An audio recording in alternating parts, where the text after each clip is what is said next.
नितेश राणेंच्या एका विधानावरून नवा वाद रंगण्याची चिन्ह आहेत।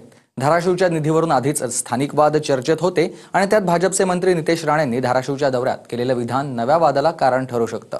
पाहूया। कोणी इकडे तिकडे अगर ताकद दाखवली पण शेवटी सगळ्यांचा बाप म्हणून भारतीय जनता पक्षाचाच मुख्यमंत्री बसलाय हे प्रत्येकाने लक्षात ठेवा।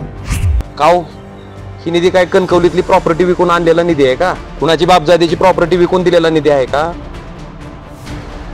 सगळ्यांचा बाप म्हणून भाजपाचा मुख्यमंत्री बसला या नितेश राणेंच्या वक्तव्यानं महायुतीत नवा वाद पेटला। जिल्हा नियोजन समितीच्या निधीवरून भाजपचे मंत्री नितेश राणे यांनी केलेलं हे वक्तव्य विरोधकांसह शिंदेंच्या शिवसेनेला देखील उद्देशून असल्याचं बोललं जात आहे। धाराशिव जिल्हा नियोजन समितीच्या निधी वाटपावरून भाजप आणि शिंदेंच्या शिवसेनेमध्ये अंतर्गत वाद आहेत। धाराशिवचं पालकमंत्रीपद शिंदेंचे मंत्री प्रताप सरनाईक यांच्याकडे आहे। सूत्रांच्या माहितीनुसार जिल्हा निधी वाटपात शिंदेंच्या समर्थकांना जास्तीचा निधी देण्यात आल्याची चर्चा होती।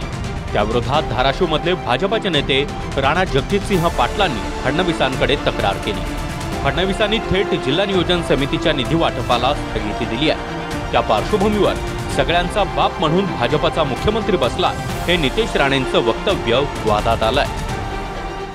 भारतीय जनता पक्षाच्या कार्यकर्त्यांनी नेहमी एक लक्षात ठेवा की देशाचा पंतप्रधान हे भारतीय जनता पक्षाचे आहेत, राज्याचे मुख्यमंत्री हे भारतीय जनता पक्षाचे आहेत।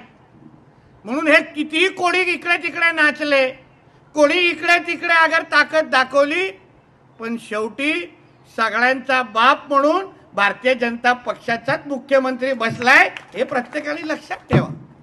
म्हणून किती इकडे तिकडे मिरून दे, 4 दिवसाची चांदणी आहे, कळेल हळू टप्प्याटप्प्याने काय होणार आहे। आणि मला असं वाटतं की खरंच नितेशने अतिशय सांभाळून बोललं पाहिजे। तुमच्या सोबत घेतलेले पक्ष उडी मारून येऊन मांडीवर बसलेल्या पक्षांना तुम्ही डिच करताय। विरोधी पक्ष तर आम्ही त्या गोष्टीकडे फारसं सिरियसली घेतच नाहीये, पण किमान सत्तेत असलेल्या पक्षाला तरी डिच करू नका असं आता आम्हाला सांगण्याची गरज आहे। भाजपच्या काही नेत्यांनी मात्र नितेश राणे यांच्या वक्तव्यावर सारवासारव करण्याचे प्रयत्न केले। त्यांनी आता जी भूमिका नितेशजींनी मांडलेली आहे ही नेहमीच पक्षाला पूरक राहिलेली आहे। आता नितेशजी मला वाटतं निलेशजी शिंदे सेनेमध्ये आहेत, सर्व शिंदे सेनेला नितेशजीचा धोरण मान्य नसेल, पण शेवटी असं ते घरातला विषय आहे, ते मला वाटतं ते एकमेकाला एक चर्चा करून तो विषय संपवतील। त्यांचा म्हणण्याचा अर्थ असा होता की माननीय मुख्यमंत्री राज्याचे प्रमुख आहे, राज्याचे नेते आहेत, राज्याच्या सरकारमधलं मुख्यमंत्री हे राज्य चालवतात, त्यामुळं काही अन्याय झाला असेल तर तो दूर माननीय मुख्यमंत्र्याकडे होऊ शकतो असा बोलण्याचा सूर त्यांचा होता। पण ते बाप वगैरे निघाला आहे तेवढा एक थोडा त्या ठिकाणी काही मन दुखले असतील तर त्या ठिकाणी त्यांनी खरं तर त्याच्याबद्दल थोडीशी मनामध्ये थोडा मतभेद निर्माण झाले मला असं वाटतं। भाजपा नेत्यांनी बचाव केला असला तरी राणेंच्या सख्या भावानं आपल्या लहान बंधूंना जपून बोलण्याचा सल्ला दिला। कारण नितेश राणे आणि त्यांचे वडील नारायण राणे हे जरी भाजपचे आमदार आणि खासदार असले तरी नितेश यांचे मोठे भाऊ निलेश राणे हे शिंदेंच्या शिवसेनेच्या तिकिटावर आमदार झालेत। जागा वाटप आणि स्थानिक समीकरणांमुळे निलेश राणे हे धनुष्यबाणावर लढले। नितेशने जपून बोलावं, मी भेटल्यावर बोलेनच, पण आपण बोलताना सगळ्या गोष्टींचं भान ठेवून बोललं पाहिजे। सभेत बोलणं सोपं आहे, पण आपल्या बोलण्यामुळे आपण नेमका कुणाचा फायदा करतोय याचं भान असलं पाहिजे। आपण महायुतीमध्ये आहोत हे विसरून चालणार नाही। मोठ्या भावाच्या या सल्ल्यानंतर नितेश राणे यांनी त्यावर उत्तर देत निलेशजी तुम्ही टॅक्स फ्री आहात असं उत्तर दिलंय। निलेश राणे टॅक्स फ्री आहेत याचा नेमका अर्थ काय त्यावरून विविध चर्चा होत आहेत। ट्विट आहे नितेश राणे यांनी काय नेमकं संदर्भ मी धाराशिवचा होता, एक मिनिट विषय जो बोलायचा होता की आपण महायुतीमध्ये आहोत, महायुतीमध्ये वातावरण तसं चांगलंच आहे आणि ते चांगलंच राहिलं पाहिजे, त्याच्या पलीकडे काही नाही। निधीवरून भाजपचे मंत्री नितेश राणे यांनी धमकावण्याची ही पहिलीच वेळ नाही। याआधी अनेकदा ते सुद्धा राज्याचे मुख्यमंत्री फडणवीसांच्याच नावानं त्यांनी गावच्या सरपंचांना दम दिला होता।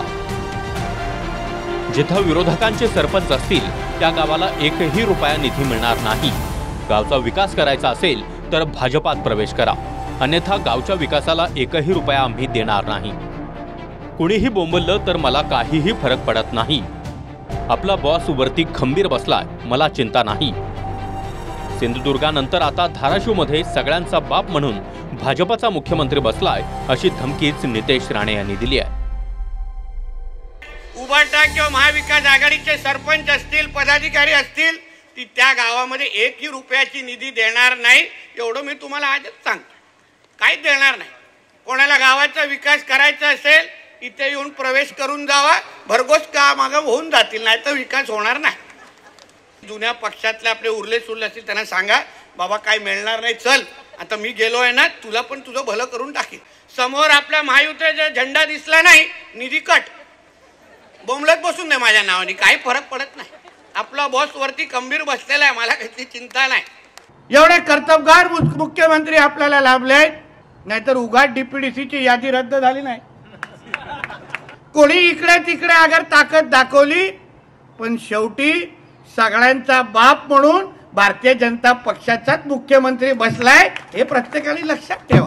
त्यांनी सांगितलं की धाराशिवचा जिल्हा नियोजन समितीचा निधी आम्ही थांबवला, आणि त्यात त्यांनी असंही म्हणलं की कार्यकर्त्यावर अन्याय होते म्हणून थांबवला। पुन्हा दुसरं वक्तव्य केलं की आमच्या पार्टीत आले, आमच्या पार्टीत असले तरच निधी। काव, ही निधी काय कणकवलीतली प्रॉपर्टी विकून आणलेला निधी आहे का? धाराशिव जिल्हा नियोजन समितीला जो निधी दिलाय तो कणकवलीतली प्रॉपर्टी विकून, कुणाची बापजादीची प्रॉपर्टी विकून दिलेला निधी आहे का? की तुम्ही टाकलेल्या मताचा त्यांना कशा पद्धतीनं मस्ती आलेली आहे, माज आलेली आहे, आणि जनता हा माज उतरवल्याशिवाय गप्प बसणार नाही। धाराशिव जिल्ह्यातल्या 4 विधानसभांमध्ये सध्या 2 विधानसभा ठाकरे गटाकडे, एक भाजप आणि एक शिंदेच्या शिवसेनेकडे आहे। तर धाराशिवचे खासदार ठाकरेंच्या शिवसेनेचे ओमराजे निंबाळकर आहेत। मात्र 2029ला धाराशिवमध्ये सर्व आमदार आणि खासदार भाजपचेच असावेत, त्यासाठी जी ताकद लागेल ती फडणवीस देतील, असं राणे यांनी म्हटलंय। 2029ला या धाराशिव जिल्ह्यामध्ये सगळेचे सगळे आमदार आणि खासदार हे भारतीय जनता पक्षाचेच असले पाहिजे, या दृष्टिकोनातून आपण वाटचाल सुरू करू। आणि त्यासाठी लागणारी जी ताकद आदरणीय देवेंद्र फडणवीस साहेब तर आपल्याला देतच आहे। एवढे कर्तबगार मुख्यमंत्री आपल्याला लाभले आहेत, नाहीतर उगाच डीपीडीसीची यादी रद्द झाली नाही। श्रीराम क्षीरसागर, TV9 मराठी, धाराशिव।